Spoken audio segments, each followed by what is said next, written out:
कोई भी इन्वेस्टमेंट आप करते हो 6.5 पे आपको ग्रो कर रहा है, इन्फ्लेशन 5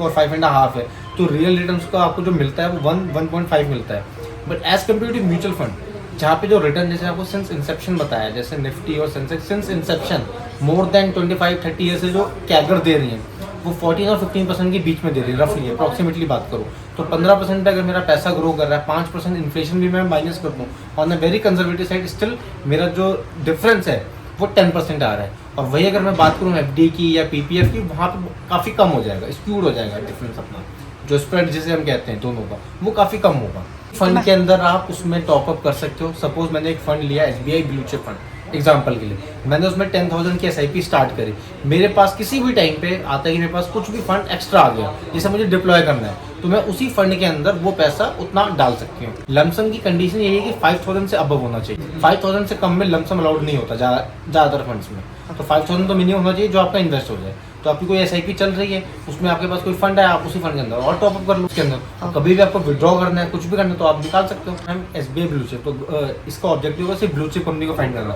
तो ब्लू चिप हमारी जो है 1 से लेकर 100 तक कंपनी है, तो मिड कैप भी आता है, एसबीआई मिड कैप फंड भी है, एसबीआई स्मॉल कैप फंड भी है, एसबीआई कॉन्ट्रा फंड भी है, एसबीआई के और इंटरनेशनल फंड्स भी हैं जो इंटरनेशनल सिक्योरिटीज परचेज करते हैं। तो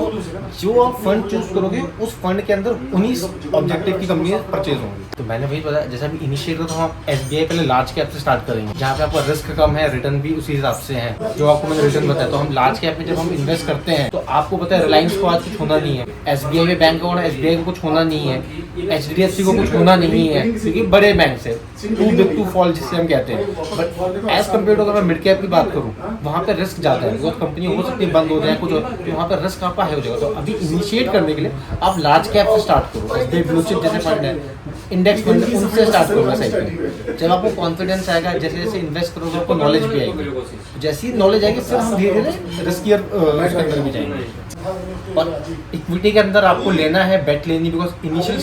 इनिशिएट कर रहे हो तो लार्ज कैप से स्टार्ट करो जहाँ पर रिस्क भी कम है। तो ग्रोथ कितनी कम है मैम, तभी मैं 14-15% बोल रहा हूँ, 15% कम नहीं होता, बिकॉज एज कम्पेयर टू अगर पीपीएफ जाओगे और किसी भी एसेट में जाओगे जहाँ पे आपको 7% मिल रहा है वहाँ 15% मिल रहा है, एवरी ईयर आपको मिलेगा। हो सकता है किसी दिन किसी टाइम मार्केट नेगेटिव भी हो, आप ये बोलोगे अभिषेक आपके साथ जो डिस्कस हुआ आपने 14% बोला था, बट यहाँ तो मेरा नेगेटिव हो गया, तो market on an average work करता है, 30 दिया अगले साल ने 0 दिया, तो 2 साल का एवरेज हो गया 15%, किसी का उसने नेगेटिव दिया फिर आगे कुछ पॉजिटिव, तो मैं कंबाइंड लेके चल रहा हूँ, सब कुछ कंबाइन करने में इसका जो रिटर्न रहा है वो 14 से 15% रहा है। डेटा है मैम ये कि 7 ईयर्स तक